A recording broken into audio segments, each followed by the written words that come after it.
Bos, you tengah buat apa? Tengok sini. Macam mana nak buat you my boyfriend bawa you pergi holiday.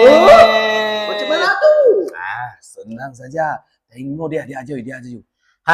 Inilah cara dia. Bagi dia rasa kita punya nyonya rendang mi ni. Punya rendang ni, apa special tu? Apa special? Mari sini nak tunjuk. Mari sini. Dekat. Okey, boleh nampak kat sini. Kita punya nyonya rendang mi ni pakai bahan-bahan yang original tau, bahan-bahan yang semula jadi. Banyak ni. Memanglah banyak. Kena masak berapa jam tu? Kena masak 5 jam. Tapi jangan risau sebab kita dah masak dah face dia. Boleh tengok kat sini. Face rendang sejati. Nampak kat situ? Pekat kan? Nampak pekat kan? Memang pekat tu. Kita gabung campur dengan mi. Nampak? Ni lah mi dia. Okey, kita tutup sekali macam tu. Ni dia tutup macam tu. Kita tunggu sekejap. Ya, tengok. Wangi oi.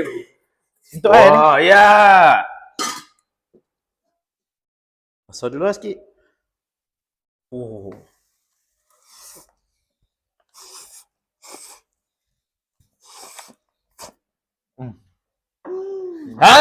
Guys, tengok dia pun sudah tahu memang sedap kau ni. So jadi kalau you nak you my boyfriend bawa you pergi holiday, you kena mesti try kita nak Nyonya Cuci Saya rendang mi. Nak beli mana tu? Senang saja. Boleh beli kat kita beg kuning bawah, TikTok beg kuning bawah. Sekarang kita ada trial pack lagi guys.